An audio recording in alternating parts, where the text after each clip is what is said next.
함께 나누도록 하겠습니다. 우리가 섬기고자 할 때에 여러분 제일 먼저 기억할 것은 하나님께서 정해놓으신 법칙대로 섬겨야 한다는 거 기억하시죠? 여러분 외우십시오. 시험은 안 칩니다만은 법칙대로 섬겨야 하는데 그 첫째 법칙이 무엇인가 하면 자신의 존재의 모든 것을 동원하는 사랑의 바탕 위에서 섬겨야 한다. 지난주에 배웠습니다. 오늘 두 번째로 본문에서 하는 법칙이 뭔가 하면 부지런하여 게으르지 말고 열심을 품고 주를 섬기는 것. 이것이 이제 두 번째 법칙이 되겠습니다. 여러분 게으르지 아니하고 부지런히 열심히 살아가는 것은 우리 삶의 모든 영역에서 다 중요하죠. 무엇을 하든지 어떤 현장에서든지 사람 부지런히 살아가고 또 열심히 공부하고 그렇게 합니다. 그렇게 하지 아니하면 우리가 인생을 멋지게 살아갈 수가 없죠. 좀 모자라고 좀 부족한 것 같아도 거북이가 끝까지 걸어가는 것을 우리가 어릴 때 배웠던 것처럼 꾸준히 게으르지 않고 끝까지 걸어가는 자가 나중에 승리한다는 것을 목표 지점에 도착하게 된다는 것을 우리가 알고 있습니다. 근데 사실 우린 때로는 한없이 게으르고 싶을 때가 사실 참 많습니다. 목사는 사람을 많이 만나는 그런 자리에 있는데 저도 어떨 때는 참 게으르다는 생각을 갖게 되기도 합니다만 정말 게으르다. 참 저분은 게으르구나 라는 생각을 가질 수밖에 없는 그런 분들도 사실은 참 그동안에 많이 만났었습니다. 어떤 경우는 자신이 게으르다는 것을 알고 있으면서도 그 게으름을 고치지 않는 거죠. 그러면서 계속 이제 그렇게 살아가시는 분들도 많이 보았던 것이 사실이고 그러다 보니까 이 게으름의 버릇을 평생 고치기가 어렵다는 것을 보게 됩니다. 먼저 오늘 크게 두 가지로 보려고 하는데 한 가지는 이 게으름의 원인이 무엇인가 조금 좀 교과서적일 수는 있겠지만 몇 가지 간추렸습니다. 첫째는 원래부터 타고났던 기질적인 혹은 이 체질적인 그런 관점에서 게으른 사람들이 있습니다. 태어날 때부터 활력이 막 넘치고 능동적인 그런 스타일의 사람이 있는가 하면 또 어떤 분은 천성적으로 느리기도 하고 그러다 보니까 좀 무기력하기도 한 그런 삶의 형태를 보이는 경우들도 사실 많습니다. 이것이 좀 민족적인 특성에 기인한 경우도 사실은 있습니다. 여러분 나중에 찾아보시는데 디도스 1장 12절에 보면 여러분 거레대인들에 대한 설명이 나와요. 디도스 1장 12절에 보면 거기 뭐라고 하는가 하면 거레대인들은 항상 거짓말쟁이며 악한 짐승이며 배만 위하는 게으름뱅이라. 거레대 사람들에 대해서 디도스에는 그렇게 정의를 내리고 있습니다. 근데 여러분 이것과는 다르지만 우리 조선 말기에 서양 사람들이 막 들어오기 시작했지 않습니까? 그래서 그 서양 사람들이 들어와서 우리 조선에 몇 달 혹은 몇 년씩 머무면서 그 사람들이 기록한 책들이 있습니다. 역사가들이 이제 그런 것들 발굴하고 그런 책들이 우리나라에는 거의 없어요. 자기들 조국에 가서 발행한 책들이 미국 어느 대학 도서관에, 영국 어느 대학 도서관에 이제 그 책들이 있어서 이제 나중에 역사가들이 이제 찾아내게 되어지고 그 안에 기록들을 보게 되어지는데 거기에 이런 구절이 있습니다. 조선 사람들은 태생적으로 게으르고 거짓말을 잘하는 특성을 갖고 있다. 굉장히 부끄러운 이야기인데 서양 사람들이 와서 우리와 같이 살아보니까 조선 사람들이 그렇다는 거죠. 게으르다, 거짓말을 잘한다 라는 거죠. 게으름의 두 번째 원인은 좌절감, 낙담 혹은 시련, 환란 다 비슷한 용어들인데 이런 것들이 사람으로 하여금 한없이 게으르게 만들기도 합니다. 이러한 요인들 때문에 사람으로 하여금 더 이상 내가 무엇을 추구하고 싶은 마음을 사라지게 하는 것입니다. 지금까지 해왔고 또 앞으로 해야 될 일이 있는데 그것을 추구하고 싶은 생각이 하나도 들지 않는 것입니다. 거기에 마음을 쏟아 부을 수가 없는 것이죠. 조금 죄송한 이야기입니다만은 이렇게 거리에 가면 젊은 분인데 아직까지는 건강할 것 같고 얼마든지 자기가 벌어서 살 수 있을 것 같은데 그냥 이렇게 그 아침 일찍 가보면 지하도에서 밤새도록 자고 있고 이렇게 동양으로 매일매일을 연명하시는 분들이 꽤 많습니다. 근데 어떤 분들의 연구에 의하면 그 사람들의 성향이 하기 싫다는 겁니다. 아무것도 하기 싫다는 겁니다. 나가면 뭐든지 해서 뭐 한 달에 요즘 뭐 잘은 모르겠지만 100만 원 정도는 벌 수 있지 않겠습니까? 나라가 잘 되어 있어서 어떻게 하면 나라에서 나오는 복지적인 혜택도 받으면서 먹고 살 수 있는데 그것도 싫은 것입니다. 그래서 그냥 지하도에서 머물고 술 생기면 술 먹고 취하면 싸우고 이렇게 되어지는 원인이 뭔가 전문가들의 견해입니다. 하기 싫다는 거예요. 아무것도 하기 싫다는 거예요. 근데 하기 싫은 배경이 뭔가 하면 그 사람이 원래 어떻게 살다가 보니까 어떤 큰 좌절을 맛보고 시련을 경험하고 환난을 경험하고 나서부터 다 싫다는 겁니다. 세상이 싫다는 거죠. 그래서 진짜 그렇게 게으러지는 경우들. 성경에 보면 엘리야가 등장합니다. 엘리야가 참 열심히 살았지 않습니까? 그죠? 대단히 열심히 살았던 사람입니다. 제가 신학교 시절에 본받고 싶은 성경의 인물들 중에 하나가 엘리야, 에레미야, 제가 이런 분들을 본받고 싶었습니다. 근데 엘리야가 참 열심히 살았는데 너무너무 절망스러운 일을 경험하고 그것도 로뎀 나무 아래서 하나님 앞에서 죽기를 이렇게 결단하고 죽여달라고 그랬잖아요. 너무 큰 고통 앞에서 어떤 시련 앞에서 사람은 무기력해지고 아무것도 하기 싫은 엘리야 같은 사람도 삶을 끊어버리고 싶은 생각을 갖게 되어지는 것이죠. 세 번째 원인은 이게 중요한데요. 자기 정욕대로 살고자 하는 욕망이 있기 때문입니다. 여러분 우리 안에 있는 그리스도로 말미암아 주어진 성품은 무엇입니까? 날마다 주님 사랑하고 날마다 주님의 성품을 닮아가고 알아가고 거기에 힘쓰는 것입니다. 근데 우리 안에 있는 옛 성품은 무엇인가 하면 그런 것들을 못하게 하는 것입니다. 나태하게 하는 것입니다. 하나님을 섬기는 일에 있어서 게으르게 하는 것입니다. 이게 옛 성품입니다. 그리스도로 말미암아 주어진 새 성품은 그게 아닌데 옛 성품이 아직 이 속에 남아있어서 그것이 우리를 붙잡고 가는 것입니다. 그런데 그렇게 되어지는 뒤안길에는 자기 정욕대로 살고자 하는 강한 욕망이 도사리고 있기 때문입니다. 그래서 자꾸 우리로 하여금 그리스도를 닮아가는 일, 그리스도를 알아가는 일, 주님을 사랑하며 섬기는 일, 형제를 사랑하고 섬기는 일, 이런 것들을 못하게 하는 것입니다. 그런 일들에 게으르게 하는 것입니다. 사람이 그렇게 되는 것은 하나님보다 자기 자신을 더 사랑하기 때문입니다. 그리고 여러분 하나님보다 자기 자신을 더 사랑하는 것은 누누이 말씀드리지만 하나님의 사랑에 대한 인격적 경험이 없기 때문입니다. 우리가 자녀들이 다 있는데 부모로서 자녀들을 다 사랑하지 않습니까? 매일매일 내가 너에게 사랑한다 말하지 않아도 자녀들은 부모가 나를 사랑하는지 압니다.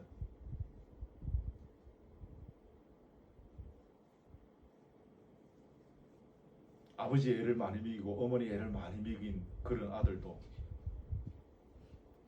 타향에 가서 돌아오지 않고 있다가도 부모가 죽었다는 소식을 듣고 타향에서 달려와서 그 시신을 붙잡고 다 옵니다. 저는 목회하면서 그거 많이 보았습니다. 그 어쩔 수 없는 사랑입니다. 부모가 자기를 사랑했다는 것을 그는 자라면서 인격적으로 체험했기 때문에 아는 거예요.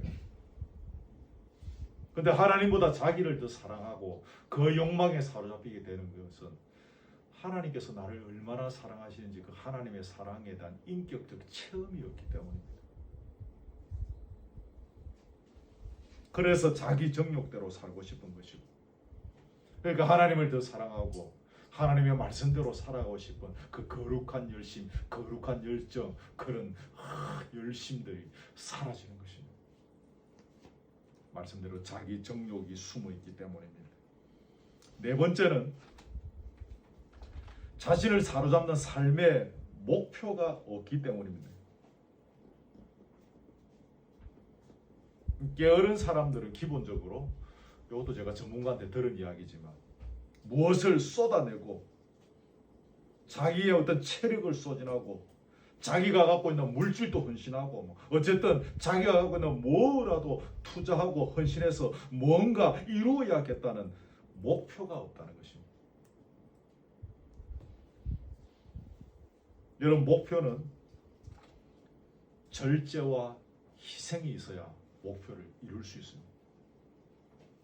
다 여기까지 여러분들 오시면서 나름대로 절제하고 희생했기 때문에 여기까지 오신 겁니다. 여기 계신 분들, 아주 좀 어린 우리 예진이, 지훈이는 아직까지 이런 것들을 경험하게 되겠지만, 나머지 분들은 다 저를 보면서 나름대로의 우리의 꿈들을 이루기 위해서 여기까지 오는 가운데 절제하고 희생해 왔었습니다. 근데 게으른 사람은 절제와 희생을 싫어합니다. 절제하지 않는 겁니다. 모든 면에 있어서 절제가 안 되는 겁니다.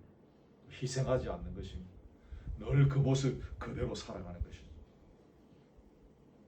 자신을 사로잡는 목표가 없기 때문에, 내 모든 것을 던져서 추구하고자 하는 꿈이 없기 때문에, 그러면 사람이 게을러진다는 것입니다. 다섯 번째 하나는 자신의 위치를 망각하기 때문이다. 여러분, 이것도 참 중요한 것 같습니다. 꼭 기억하시면 좋겠는데, 이게 무슨 말인가 하면, 신분에 있어서는 우리가 누굽니까?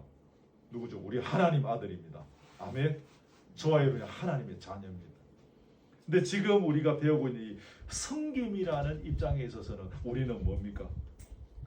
그분께 순종하며 살아가는 종들입니다. 그죠? 누가 보면 우리는 종이잖아요. 그죠? 그분을 섬기고 또 이웃을 섬기는 종의 신분입니다.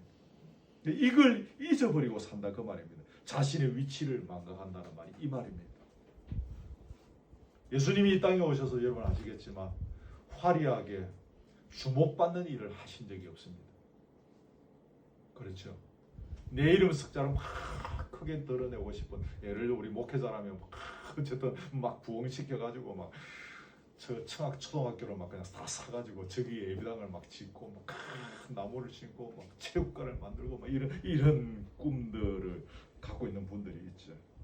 예수님 그런 일에 관심을 도대체 갖지 않으셨습니다. 예수님께서 하신 일의 가장 핵심이 뭡니까? 자기 목숨을 내놓고 섬기는 종으로 살았던 것입니다. 아멘. 그렇죠. 제자들의 발을 씻어 주셨습니다. 그를 끝내는 그 자기 목숨을 내놓고 십자가에 달려서 우리를 위하여 죽으시는 섬김의 종이었던 것입니다. 근데 오늘날 그런 종 같은 헌신으로 그분을 섬기는 사람은 그리 많지 않습니다. 귀합니다. 하나님의 종이라고 불리움을 받는 것은 참 좋아합니다. 저 주의 종, 저 하나님의 종을 좋아합니다. 실제로 자신의 삶은 그렇게 종처럼, 자신의 신분이 종처럼 취급받는 것은 견디지 못하고 막 화를 냅니다. 제가 목회하면서 가장 힘든 것 중에 하나가 종처럼 취급받고 싶지 아니하는 사람들 때문에, 교회 안에서 아주 중요한 직책의 자리에 있으면서 자기가 종인데 섬기는 종으로 그 중요한 직분을 받고 있으면서 종 취급받는 것을 너무너무 싫어하는 사람들이, 여러분 교회 안에, 한국 교회 안에 얼마나 많은지 모릅니다.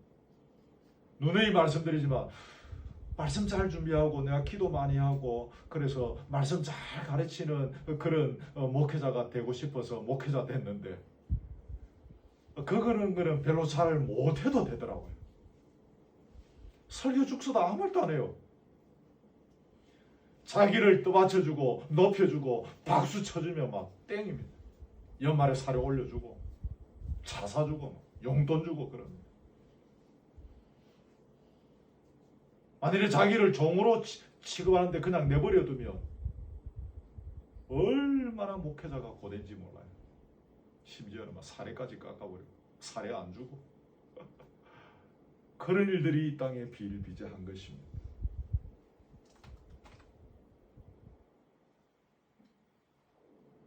여러분, 자신의 위치를 망각하는 것,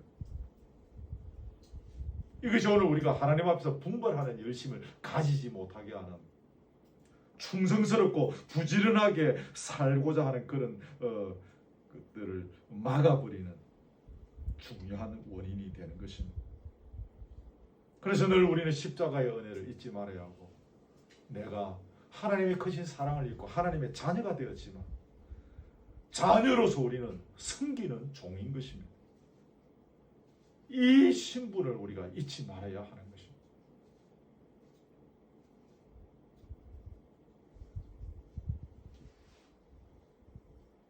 원래의 신분대로 살면 행복할까요? 불행할까요? 당장 보기에는 종으로 눌려서 사는 것 같아서 자신이 보거나 사람들이 보기에 좀 어떠할지 모르겠지만 그게 행복한 것입니다. 진정한 섬김의 종으로 살면 행복이 옵니다. 원래 우리는 그렇게 만들어졌기 때문입니다. 우리 그루터기 교회 모든 교우들은 이런 행복을 누리시기를 진심으로 제가 축복합니다. 이 행복을 누리시길. 이 행복 누리지 못한다면 우리가 예수 믿는 것이 무슨 의미가 있겠습니까? 이 교회 만들어서 우리가 이렇게 열심히 애를 쓰고 때로 헌금도 하고 마음을 다하고 몸을 다하면서 기도하고 아무 소용이 없는 것입니다. 이 행복을 우리가 누릴 수 있어야 하는 것입니다. 아멘. 여러분, 이 행복을 붙잡으시기 바랍니다. 여섯 번째는, 궁극적으로 이 모든 것의 뒤안길에는 뭐가 있습니까? 마귀의 역사가 있는 것입니다. 마귀는 우리가 하나님의 일을 하는 것을 무조건 가로막습니다. 그렇기 때문에 우리가 하나님의 일, 주의 일, 주께서 기뻐하시는 일에 열심을 내는 것을 못하게 하는 것입니다.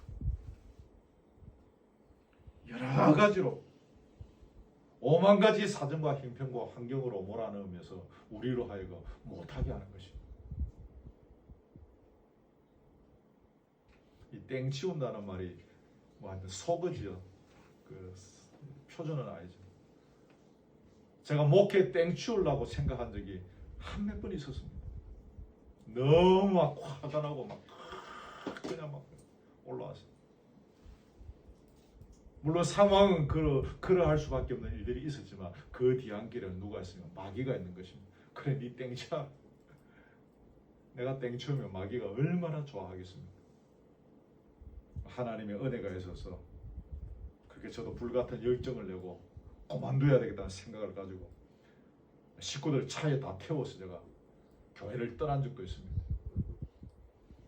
밤 12시에 돌아온 적이 있습니다. 주께서 제 마음을 돌이키셔가지고 궁극적으로 마귀의 역사가 우리 뒤안길에 있어서 결국은 우리를 게으르게 한다는 것 기억해야 합니다. 이제 그러면 단락을 바꾸어서 어떻게 해야 우리가 게으름에서 탈피할 수 있을까? 늘 부지런하게 살아갈 수 있을까? 여러분, 본문을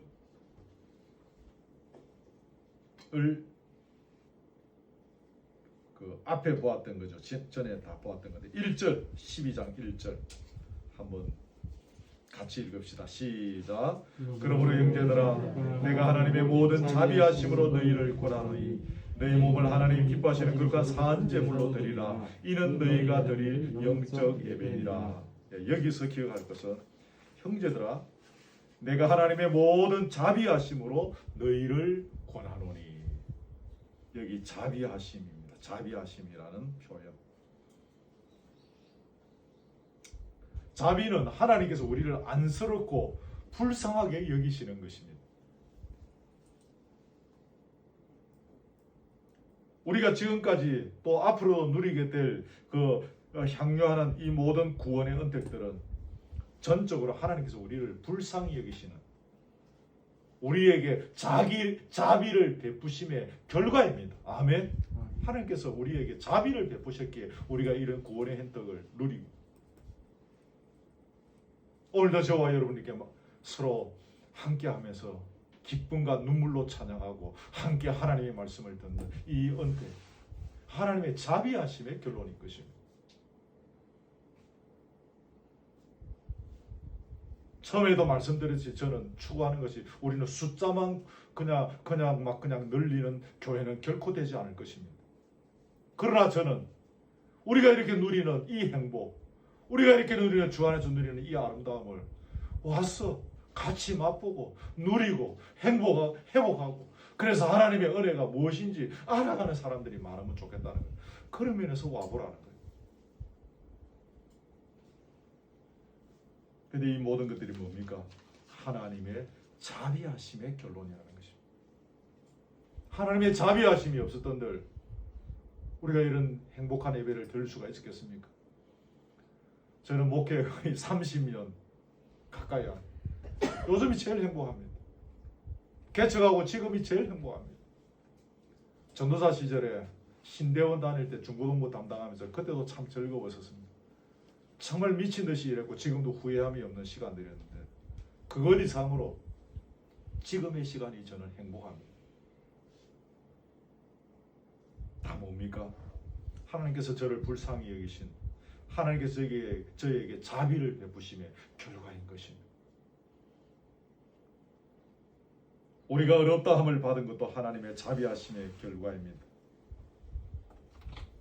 우리가 하루하루 성화되어져 가고 나중에 주님 앞에 설 때 완전히 영화의 단계에 서는 그 모든 것도 하나님의 자비하심의 결과입니다. 여러분, 우리가 부지런히 사는 것하고 하나님의 자비하심하고 그럼 무슨 관계가 있느냐? 왜 이 말을 꺼낼까요? 우리를 향한 하나님의 이 자비하심의 은혜가 얼마나 큰 것인지를 기억하고 감사하는 마음, 감사하는 자세를 갖고 게으르지 말고 부지런히 살라는 것입니다. 다시 말하면 우리가 게으르지 아니하고 부지런히 살아가는 동기가 굉장히 중요하다는 것입니다.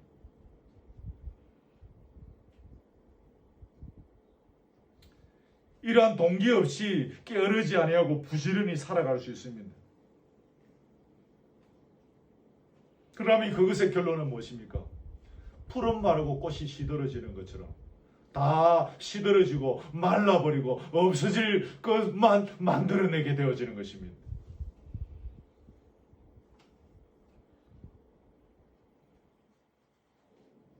나에게 이런 큰 자비하심을 베푸셨구나. 나를 이렇게 긍휼히 여기셨구나. 이것이 너무너무 감사해서 그 감사하는 마음으로 그렇게 우리가 살아가는 것이 부지런히 살아가지게 되어지는 것입니다. 그 결론은 반드시 생명의 열매를 맺는 좋은 것으로 나타나게 될 것입니다. 이런 동기가 없이 게으르지 않을 수 있지만 그건 단순히 아무 결론이 없는, 죽으라고 평생을 살아왔는데 아무것도 남는 것이 없는, 내가 뭘 남겼지? 내 평생 이루어놓은 것이 뭐지? 라는 그런 회의감이 올 수밖에 없는 그런 결론밖에 나지 않는 것입니다. 단순히 그냥 막 부산하게 막 그냥 열심히는 살았습니다. 요즘 주 5일째임에도 불구하고 어떤 사람은 막 토일까지 막 죽으라고 뛰는 사람들도 있습니다. 나중에 보면 뭐 없습니다. 뭐가 없습니다. 그 모든 것은 하나님의 자비하심에 대한 감격과 감사의 동기 없이 부지런을 떨었기 때문입니다.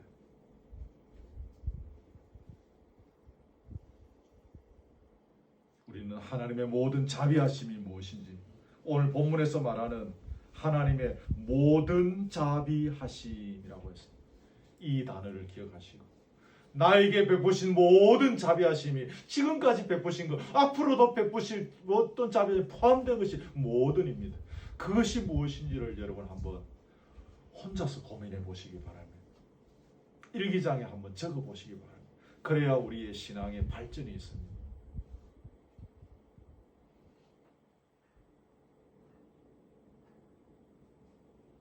하나님의 모든 자비하심의 순간이 아니었다면 오늘 저와 여러분은 여기까지 오지 못하였을 것입니다. 앞으로도 하나님의 자비하심의 손길이 아니면 한 발자국도 전진할 수 없는 인생입니다. 하나님의 자비하심을 온몸으로 기대하며 살아갈 수 있기를 바랍니다. 그 자비하심을 붙잡고 우리는 게으르지 아니하고 주의 일에 더욱 힘쓰며 주님의 기뻐하심이 무엇인지를 바라보면서 살아가는 부지런한 사람이 될 수가 있습니다. 두 번째입니다. 우리는 반드시 주님과 함께 풍요로운 삶을 살아가야 하는 백성임을 잊지 말아야 합니다. 여러분 누누이 말씀드렸듯이 요한복음 10장 10절에 보면 뭡니까? 내가 온 것은 양으로 생명을 얻게 하고 더 풍성히 얻게 하려는 것이라 아시죠? 이 요한복음 10장 10절입니다. 예수 그리스도를 주인으로 영접한 사람은 단지 나중에 죽어서 천국 가는 것으로 끝나는 것이 아닙니다. 아시죠? 지금 이 순간에 예수 그리스도 안에서 누리는 삶의 풍성함이 있는 것입니다. 주님과의 깊고 깊은 교제를 통해서 누리는 비밀스러운 기쁨, 세상 어떤 것으로도 비교할 수 없는 기쁨이 우리 속에 있는 것입니다.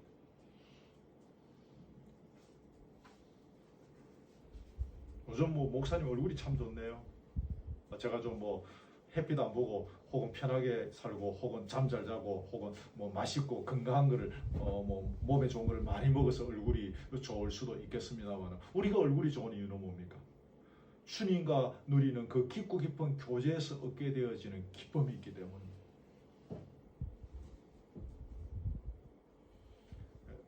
개인적으로 어제 좀 낮에 이렇게 몸을 써야 하는 좀 피곤한 일이 있었어요.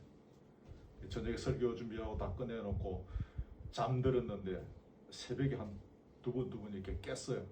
제가 정해놓은 시간보다 빨리 잠을 깼어요. 근데 오늘을 위해서 체력을 보충해야 되니까 이제 누워 있어야 되는 거죠. 그 시간까지 누워서 기도하는 겁니다.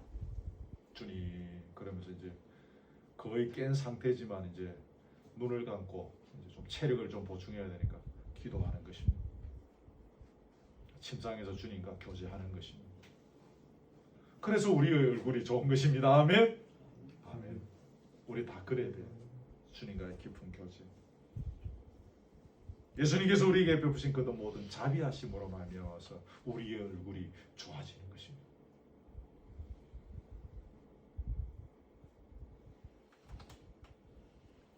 세상에는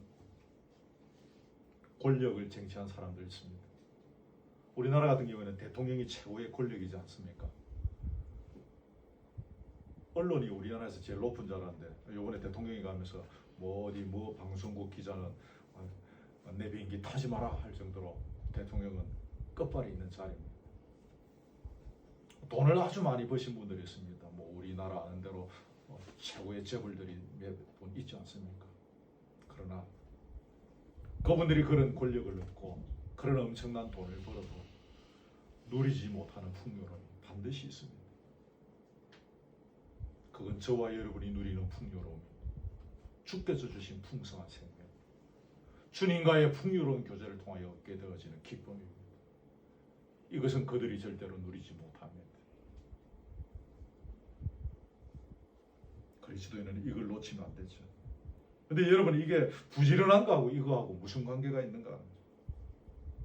우리가 이걸 놓치게 되어지면 무기력한 그리스도인이 되는 것입니다. 영적 질병에 걸린 그리스도인이 된다. 그 말입니다.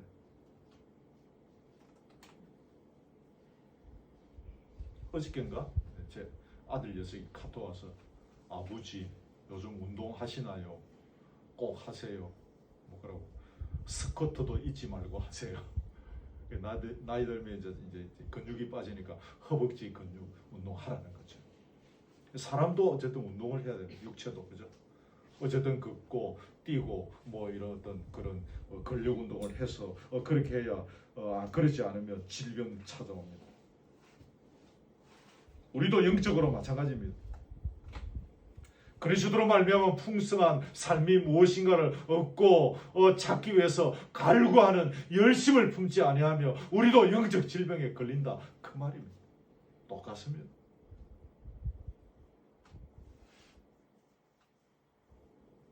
깊은 병에 걸린 사람은 여러분 밥을 떠먹여줘도 못 먹습니다. 씹지를 못합니다. 목구멍에 넘기지를 못하지 않습니까? 물 한 모금도 못 마시는 사람들을 저는 많이 보았습니다. 영적 질병에 걸린 사람도 마찬가지입니다. 아무리 은혜의 말씀을 공급해줘도 그걸 구별하지 못하는 것입니다. 기도 생활도 되지 않습니다. 찬송하는데 아무 감정이 없습니다. 성령이 역사하고 계시다는 사실을 결코 경험하지 못하면 느낄 수가 없습니다. 성령이 주시는 기쁨이 뭔지 도대체 이해조차 하지 못합니다. 그러니까 그리스도인으로서 활기찬 모습이 전혀 없는 거죠. 무늬만 그리스도인인 거죠. 그러니 그리스도와 함께 누리는 풍성한 삶이 무엇인지 모르고 나타나지 않는 것입니다. 그래서 우리가 그리스도로 말미암아 풍성한 삶을 살아가는 것이 참 중요하다는 것입니다. 여러분, 그런데 이 풍성함의 삶은 꼭 기억할 것은 우리가 주님을 닮아가고자 하는 그런 성화의 노력을 반드시 기울여야 얻을 수 있다는 사실을 잊지 마세요.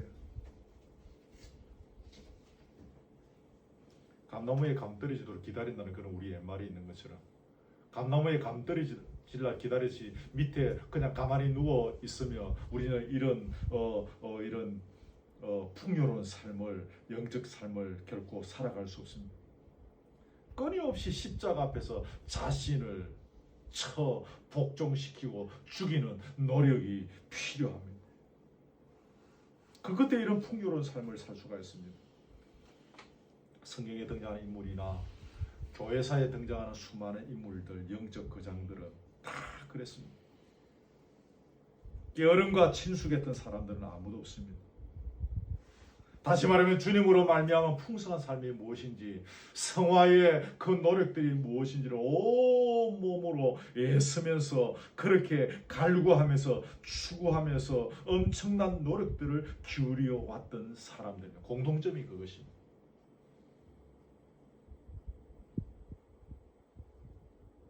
거듭되는 당부지만 우리 거루터기 교회 모든 교우들은 이 풍요로움을 다 누릴 수 있기를 축복합니다.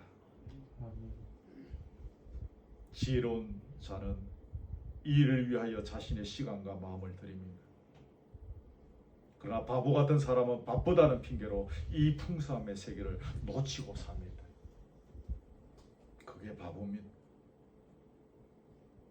세 번째입니다. 5절의 말씀을 기억해야 되는데요. 저번에 했던 거지만 5절 읽읍시다. 시작. 이와 같이 우리 많은 사람이 그리스도 안에서 한 몸이 되어 서로 지체가 되었느니라. 우리가 한 몸이 되었기 때문에 한 부분이 잘못되면 다른 부분도 함께 고통당하지요. 내가 게으르게 살면 걷기하는 신앙 공동체 다른 부분이 우리 신앙 공동체 모든 멤버들에게 영향을 끼치게 되고 모두가 힘 빠진 신앙생활을 하게 합니다. 그 속에서 다 같이 헤매게 되어지는 거죠. 이런 의미에 있어서 우리가 신앙 공동체가 굉장히 중요하다는 이야기를 거듭거듭 하고 있는데 우리 신앙 공동체가 서로 행복하기 위해서는 내 자신이 중요하다는 거죠. 그리스도 안에서 한 몸이 되었기에 내 몸뚱아리를 지탱하기 위해서 우리가 온몸 전체 관리를 잘해야 되지 않습니까? 발가락 하나라고 소홀히 할 수 없지 않습니까? 손가락 하나라도 소홀히 할 수 없지 않습니까? 건강을 지켜나가야 내 온몸이 지탱되어지듯이 지체의식을 알고 있는 분은, 깨닫는 분은 공동체를 위해서도 부진하여 깨어리지 않고 열심을 품고 주를 섬길 수밖에 없는 것입니다. 네 번째입니다. 하나님의 영광을 위하여 살아가고자 하는 삶의 목표가 분명히 세워져야 합니다. 바쁘게 산다고 해서 모두 하나님 앞에서 부지런한 것은 아니죠, 그죠? 바쁘게 살지만 그게 하나님 앞에서 부지런하는 것이냐 아니냐는 구별되어지는 것입니다. 자기가 무엇을 하고 있고 왜 그것을 하고 있는지, 그것을 통해서 하나님께서 어떻게 영광을 받으시는지를 모르면서 분주하게 사는 것은, 죄송한 이야기지만 하루 종일 침상을 뒹구는 게으른 사람과 별 차이가 없는 것입니다. 우리는 왜 부르심을 받았는지, 어떤 일에 나를 부르셨는지를 잘 살펴보아야 합니다. 그리고 자신이 감당해야 될 일에 대해서도 잘 알고 있어야 합니다. 그리고 그것을 효과적으로 수행할 수 있는 방법과 비결이 무엇인지를 늘 발견해 가야 하고 또 그것을 익혀 나가야 합니다. 그렇게 되면 내 삶의 우선순위가 정해지죠. 내가 무엇을 위해서 살 것인가, 오늘 하루 주어진 이 하루 내가 우선순위가 어디 있는가가 정해질 것입니다. 그 우선순위에 맞게 우리의 일생을 혹은 오늘 하루의 일상을 재편해야 하는 것입니다. 여러분 다들 부지런히 사시겠지만 매일 하루를 시작할 때마다 우선순위를 한번 정해보십시오. 그리고 또 그러면서 시간표를 정해서 살아보시면 그것이 하루가 쌓이고 해가 되고 또 해가 쌓여서 또 뭐 이렇게 흘러가게 되어지면 여러분의 삶에 진전이 있게 될 것입니다. 이제 마지막이죠. 그게 다섯 번째인데 그 열심을 품고라는 이 표현입니다. 거기 오늘 본문에 보면 부지런하여 게으르지 말고 열심을 품고 주를 섬기라고 했죠. 열심을 품고. 여러분 한글 성경이 늘 조금 좀 부족함이 있는데 여기 원문에는 열심을 품고라는 이 헬라어 원문에는 헬라어로 포뉴마티, 두 번째 단어에 이제 악센트가 있는데 포뉴마티, 이게 영이라는 단어입니다. 이게 보통 이제 하나님의 영 혹은 성령 뭐 이렇게 번역합니다. 그런데 이제 여기 그 다음에 나오는 이 단어가 물이 끓다, 피가 끓어오르다, 뜨거워지다, 뭐 열정적인 이런 의미의 단어입니다. 그러니까 이 단어가, 이 두 단어를 합치면 뭐가 됩니까? 언제나 성령 안에서 성령의 공급하시는 힘으로 성령의 능력으로 끓고 있어야 한다라는 것입니다. 주전자에 예전에 주전자에 막 물 끓이면 막 보글보글 하다가 막 100도가 되면 막 부글부글 막 끓어오르지 않습니까? 어떤 힘으로? 성령의 공급하시는 힘으로 그렇게 끓고 있어야 한다는 것입니다. 이게 이 열심을 품고라는 단어의 이 말의 헬라어의 원래적인 의미라고 말씀드릴 수가 있겠습니다. 여러분 이것하고 비슷한 구절이 어디 있는가 하면 디모데후서 1장 6절 메모하시다 나중에 찾아보십시오. 디모데후서 1장 6절에 보면 네 속에 있는 하나님의 은사를 다시 부릴 듯 하게 하기 위하여, 부릴 듯, 네 속에 있는 은사를 부릴 듯 하게 하기 위하여. 기억하시죠, 그죠? 같은 비슷한 그 말입니다. 네 속에 계신 성령의 불길을 하여 부채를 붙여 바람을 일으키라. 쉽게 말하면 그런 의미입니다. 그 불길을 계속 살아있게 하고 그 불길이 계속 일어나게 하라는 것입니다. 어릴 때 전기 기관차에 있어서 석탄 떼어서 제가 아주 어릴 때 전기가 석탄으로 칙칙칙 하면서 가는 거였어요. 그 화력으로 움직입니다. 불 꺼지면 기차는 스톱합니다. 성령의 불길을 싸그라지게 하지 말라는 것입니다. 성령의 불길을 활활 타오르게 하라는 것입니다. 그 힘으로 석탄이 막 타올라서 기차가 막 가는 것처럼 성령의 불길을 꺼지지 않고 활활 타오르게 하면서 그렇게 가라는 것입니다. 그렇게 하지 않으면 안 된다는 겁니다. 우리 자신의 힘으로는 아무것도 감당할 수 없습니다. 저도 그렇습니다. 교회 일이나 또 주중에 밖에 나가서 하는 일이나 내 힘으로 할 수 있는 것이 아무것도 없음을 저는 새벽에 또 고백해서 하나님, 내가 할 수 있는 게 없습니다. 주께서 감당해 주시고 또 주께서 처리해 주십시오. 그렇게 기도했습니다. 다시 말하면 능력의 영이시고 힘의 영이신 성령의 도움을 받아야 하는 것입니다. 아멘. 하나님께서 그걸 우리에게 원하십니다. 그저 네가 부지런히 살아갈 수 있지만 성령이 공급하시는 힘으로 그렇게 막 끌어오르는 그 열정,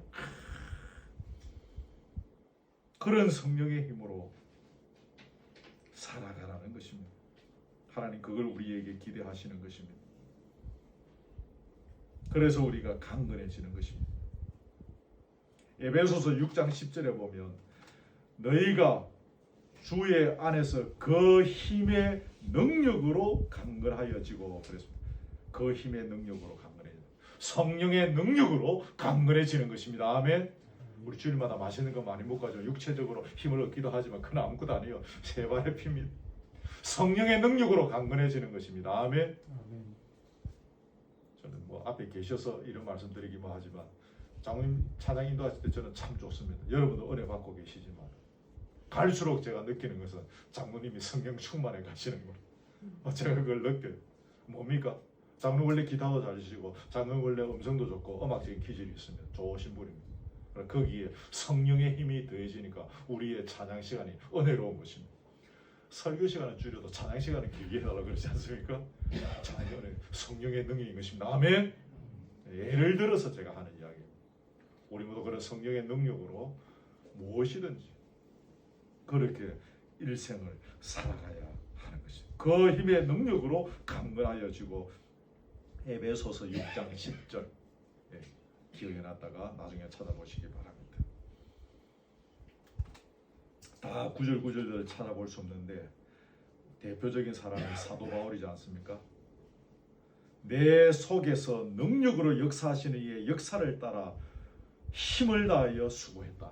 내 속에 역사하시는 분의 그 역사하시는 이의 역사를 따라 능력으로 역사하시는 성령의 능력으로 자기가 그렇게 평생을 그렇게 살았고, 그래서 이런 결과를 맺었다는 것입니다.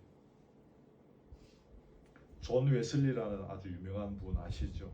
부흥사가 고백하기를, 내가 오늘 이런 전도자가 된 것은 이상하게 내 마음이 뜨거워졌기 때문이다. 근데 그 마음을 뜨겁게 했던 것이 나중에 보니까 바로 성령이셨다라는 거죠. 그래서 그 마음이 뜨거워지고 그 뜨거워진 마음으로 위대한 그런 부흥사 또는 전도자가 되었던 것입니다. 여러분, 마지막으로 꼭 기억할 것은 우리가 이런 성령의 불길을 더 뜨겁게 하고 우리가 성령의 능력을 힘입어서 살아갈 수 있는 절체절명의 두 가지 중요한 요소가 있습니다. 그게 뭡니까? 첫째는 첫째, 둘째를 구분할 수 없는데 하나가 기도입니다. 아궁이에 불이 활활 타오르게 하려면 어떻게 해야 됩니까? 바람을 불어넣어야 되죠. 어릴 때 막 소죽소 때 막 끓이고 할 때 막 그게 잘 안 되면 막 부채를 가져와서 막 붙이고 할아버지 오시기 전에 불 붙여놓으려고 붙이고, 기도의 바람으로 성령의 불이 활활 타오르게 해야 됩니다.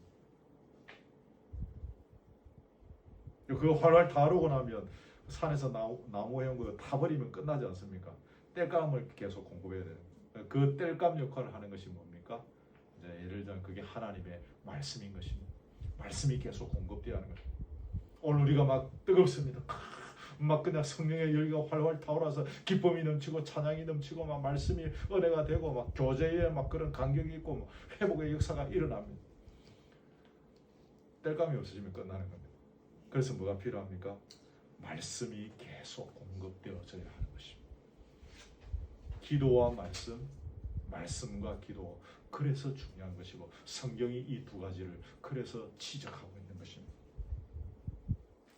이 두 가지를 게을리하면 우리는 성령의 불을 소멸시키는 결과를 맺게 되어집니다. 여러분, 우리 주님께서 아주 싫어하셨던 그런 부류의 사람들이 있습니다. 제가 성경을 읽어보면 한 가지 대표적인 사람은 바리새인 같은 사람들이죠. 다시 말하면 율법주의 신앙가, 주님의 이름을 드러내는 것보다 자기 이름 드러내고 자기 을을 드러내고 어떤 어깨 계급장을 드러내고자 했던 그 사람들, 그걸 주님이 굉장히 싫어하셨죠. 신약성경에 보면 또 한 가지 주께서 싫어하시는 부류의 사람들이 있는 것을 보게 되죠. 그 저쪽에 뒤에 요한계시록 쪽에 가면 나오는 부류인데, 뜨겁지 않은 사람, 믿는다고 하면서 냉랭한 사람들입니다. 그게 누굽니까? 라오디게아 교회입니다. 거기 보면 네가 차지도 아니하고 뜨겁지도 아니하네. 차든지 뜨겁든지 좀 해보라는 것입니다. 미지근하여 뜨겁지도 아니하고 차지도 아니하니까 그 다음에 주님이 무슨 말 하셨습니까? 내 입에서 너를 토하여 버리고 싶다. 굉장한 표현입니다. 신앙을 갖고 있는 척 하면서도 가슴에 불이 없는 사람, 미지근한 신앙생활을 하는 것을 하나님께서 이처럼 싫어하신다는 것입니다. 토하여 버리고 싶다. 이 굉장한 표현이 토하여 버리고 싶다 라고 할 정도로 주님께서는 그들을 역겹게 생각하셨습니다. 은혜 받은 사람의 공통점은 뜨겁습니다. 가슴에 열정이 있습니다. 가슴에 불을 가지고 있습니다. 교회는 그런 뜨거움이 있어야 합니다. 교회는 그게 사라지면 죽는 것입니다. 수저가 좀 많으면 헤헤웃고 막 재생이 많아지고 막 시설이 좀 아 좋다. 그걸 넘어서는 우리의 형편이 어떠한 상황에 있다 할지라도 주님의 은혜와 사랑 앞에서 말씀과 기도로 충만해진 성령의 능력으로 우리의 뜨거움이 넘치는, 그게 교회인 것입니다. 그런 교회를 우리는 세워가야 하는 것입니다. 말씀을 맺습니다. 시간을 낭비하지 말아야 합니다. 정말 시간이 짧습니다. 이 연세 저희들보다 조금 많으신 우리 정호옥 지사님 계시지만 아마 여쭤보지는 않았지만 정호옥 지사님도 지루한 세월들이 그냥 순식간에 지나가죠. 순식간에. 저희 연세일 때 제 스승님한테, 스승님이 저희 연세일 때 제가 물어봤습니다. 지나온 세월이 어땠습니까? 눈 깜짝할 사이에 지나갔다. 그러시더라고요. 저도 돌아보면 어릴 때는 어른이 빨리 되고 싶었는데 어른 되고 나서부터 얼마나 세월이 잘 가는지 벌써 저도 막 이렇게 와버렸어요. 푸른 장래간에 우리는 주님을 만나 배우게 될 것입니다. 태어난 순서는 다르지만 주님을 만나 뵙는 순서는 아무도 모릅니다. 그래서 에베소서 5장 16절 주부에 제가 적어놓은 것 같아요. 세월을 아끼라 때가 악하니라. 여기에 대해서는 다 설명할 수 없지만 그래서 우리는 세월을 아낀다. 시간을 저장하고 부지런히 주님의 기쁨이 되기 위해서 주께서 원하시는 것이 무엇인지 생명의 열매를 맺는 일을 하면서 살아가야 하는 것입니다. 아까 했던 말씀 하나 반복합니다. 풀은 마르고 꽃은 떨어집니다. 주의 말씀, 그 말씀의 주인이신 주님 외에 모든 것은 풀이 마르고 꽃이 떨어지는 것처럼 결국은 그렇게 없어지게 될 것입니다. 그러므로 우리는 영원히 가치 있는 것을 붙잡고 그 영혼의 가치를 향하여 오늘 주어진 이 하루하루를 성령의 공급하시는 힘으로 부지런히 최선을 다하여 열정적으로 살아가면서 걸어가는, 그게 바로 섬기는 것입니다. 그런 섬김의 삶을 살아가시면서 열매 맺기를 주님의 이름으로 축복합니다. 아멘. 아멘. 찬송을 하겠는데요. 여기 우리 찬양집의 118장입니다. 주의 음성을 내가 들으니 118장 찬송하겠습니다.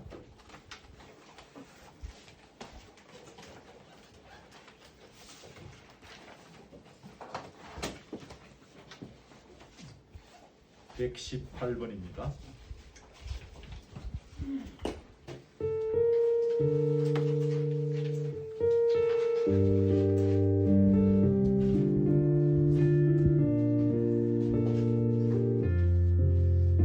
주의 음성을 내가 들으니 사랑한다 말일세 믿는 마음으로 주께 가오니 나를 영접하소서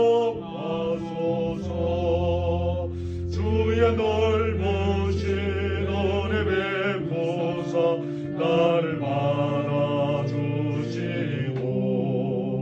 나의 부분도 주의 뜻같이 되게 하여 주소서 내가 매일 십자가 앞에 더 가까이 가오니 구세주의 흘린 몸의 피로써 나를 정케 하소서 주의 보좌로 나아갈 때에 어찌하니 기쁠까 주의 얼굴을 항상 배우니 더욱 친근합니다 내가 매일 십자가 앞에 더 가까이 가오니 구세주의 흘린 몸의 피로써 나를 정케 하소서 주의 넓은 사랑을 정량할 자 없음 주가 주시는 참된 기쁨도 헤아릴 수 없도다 내가 매일 십자가 앞에 더 가까이 가오니 구세주의 흘린 몸의 피로써 나를 정케 하소서. 아멘. 말씀 붙잡고 우리 기도합시다. 오늘 한 번만 기도합니다. 말씀 가지고 기도하시고 메모 해놓은 보시고 기도하셔도 됩니다. 또 하나는 우리 목요일 날 예진이 이제 수능 치는데 남은 며칠 동안 컨디션 잘 조절하고 그날 시험 이렇게 잘 표현하여 칠 수 있도록 이를 위해서 우리 간단하게 기도하겠습니다. 우리 함께 동성으로 기도합시다. 하나님 아버지 감사합니다. 오늘 함께 말씀을 들었습니다. 게으르지 말고 열심을 품고 주를 섬기라 하셨습니다. 우리에게 주어진 거룩한 은사를 잘 활용하되 특별히 하나님의 말씀과 기도로 성령의 일뜻한 그런 열정적인 힘과 능력을 통하여 우리가 주를 섬기고 이웃을 섬길 수 있기를 원하며 우리 공동체를 섬길 수 있기를 원합니다. 우리가 열심히 살아왔던 것이 사실입니다만 돌아보니 이것저것 말씀의 원칙을 따라서 살아가지 못한 부분이 있습니다. 주여 우리가 생각나게 하여 주시고 불쌍히 여시고 이 부분을 용서하여 주시고 오늘 본문의 말씀을 통하여 우리가 붙잡고 깨달아야 할 것이 무엇인지를 분명히 알 수 있도록 인도하여 주시옵소서. 우리 예진이 목요일날 시험을 칩니다. 이 일이 함께 하시고 남은 며칠 동안 사랑하는 딸이 컨디션을 잘하게 하시고 학업의 마무리 잘하게 하시고 당일날 좋은 컨디션으로 이렇게 준비한 것들을 또 아는 것들을 분명히 잘 표현할 수 있도록 혹이라도 시험에 실수하는 일이 없도록 도와주시고 남은 시간 딸에게 염려와 근심 걱정 주께 다 맡기고 평강이 넘치는 세월이 되게 하여 주시고 또 시험을 치고 앞으로 유의해 줄 정도 하나님의 인도하신 곳에 다 맡기는 그래서 하나님께 영광 돌리는 귀한 딸의 인생이대로 주여 인도하여 주시옵소서.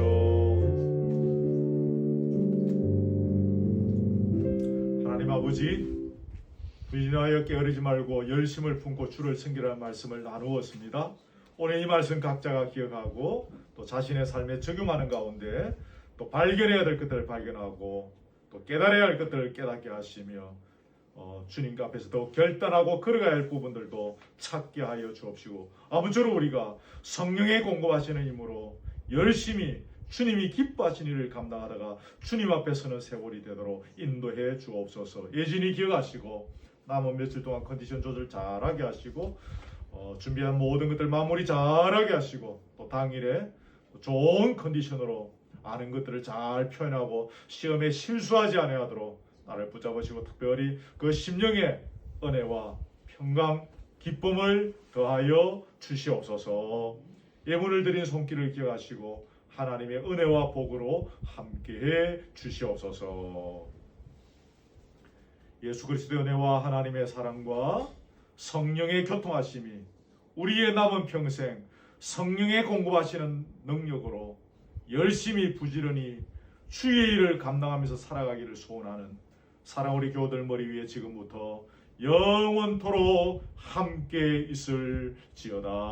아멘. 아멘.